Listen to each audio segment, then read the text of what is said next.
प्यारे बच्चों, मैं आपकी हिंदी की अध्यापिका श्रीमती संगीता। आज बेटा हम हिंदी रीडर का पाठ 14 हमारे राष्ट्रीय प्रतीक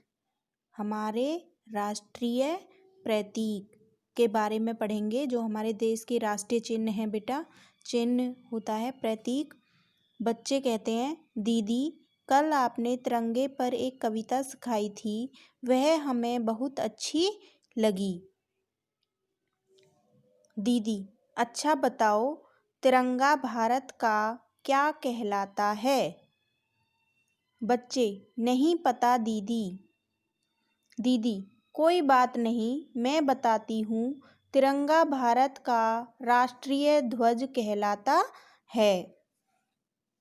बच्चों आज मैं भारत के राष्ट्रीय चिन्हों के बारे में बताऊंगी, क्या आप जानना चाहोगे? तो दीदी क्या कह रही है कि कोई बात नहीं, मैं आपको राष्ट्रीय ध्वज जो तिरंगा है, ध्वज होता है बेटा, झंडा तिरंगा है, उसके बारे में बताऊंगी बच्चों। और मैं आपको भारत के राष्ट्रीय चिन्ह होते हैं बेटा प्रतीक, जो मैंने आपको अभी बताया था, राष्ट्रीय प्रतीकों के बारे में भी बताऊंगी। क्या आप जानना चाहोगे? बच्चे कहते हैं, हाँ दीदी हम जानना चाहते हैं। दीदी सबसे पहले राष्ट्रीय ध्वज के बारे में जानते हैं। इसमें 3 रंग की पट्टियाँ होती हैं।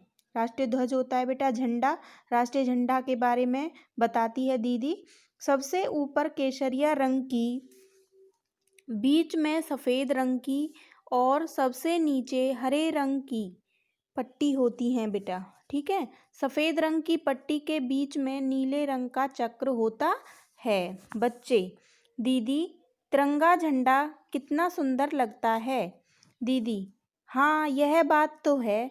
दीदी बच्चों अब सुनो, हमारा राष्ट्रीय फूल कमल है। यह नीला, पीला, लाल, सफ़ेद, गुलाबी अनेक रंगों में मिलता है। राष्ट्रीय फूल कौन सा है बेटा? कमल। अगला है तो रेशमा कहती है, दीदी हमारे बगीचे में कमल का एक भी पौधा नहीं है। दीदी बच्चों कमल सरोवर में मिलता है। कमल है वो सरोवर होता है बेटा तालाब में मिलता है। मधुर कहता है, दीदी जब मैं गांव गया था तब वहां मैंने सरोवर में ढेर सारे कमल देखे थे। कौन कहता है? मधुर। दीदी बच्चों अब सुनो उस फुर्तीले जानवर के बारे में जिसका रंग पीला होता है। फुर्तीला मतलब जो बहुत ज़्यादा चुस्त होता है, एक्टिव बहुत। तो उसके बारे में दीदी बता रही हैं, फुर्तीले जानवर के बारे में जिसका रंग पीला होता है और जिसके शरीर पर मोटी मोटी काली धारियाँ होती हैं, उसे हम बाघ कहते हैं। बाघ हमारा राष्ट्रीय पशु है।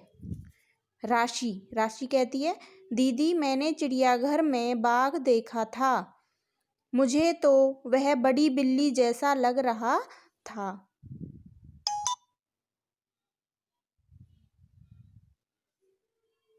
दीदी बाघ बिल्ली की जाति का ही होता है।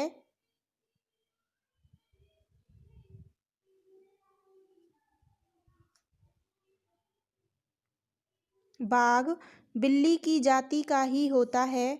क्या आप में से कोई बता सकता है कि वह कौन सा पक्षी है जो वर्षा आने पर पंख फैलाकर नाच दिखाता है? दीदी पूछ रही है कि जो बारिश आने पर ऐसा कौन सा पक्षी है जो पंख फैलाकर नाच दिखाता है? सभी बच्चे मोर। दीदी हाँ एकदम सही कहा, मोर हमारा राष्ट्रीय पक्षी है। मोर के पंख बहुत सुंदर होते हैं। बादलों को देखकर जब वह पंख फैलाकर नाचता है तो सबका मन खुश कर देता है। बच्चों अब आप अपने देश के राष्ट्रीय चिन्ह सदैव याद रखना। सदैव मीन्स हमेशा। दीदी बच्चों से कहती है राष्ट्रीय चिन्हों को हमेशा याद रखना। बच्चे दीदी हम आपकी बात ज़रूर याद रखेंगे। शिक्षा, इस जो पाठ है बेटा, इससे क्या शिक्षा मिलती है? हमें देश का सम्मान करना चाहिए एवं राष्ट्रीय प्रतीकों के प्रति आदर भाव व्यक्त करना चाहिए। ये आपका पाठ 14 है।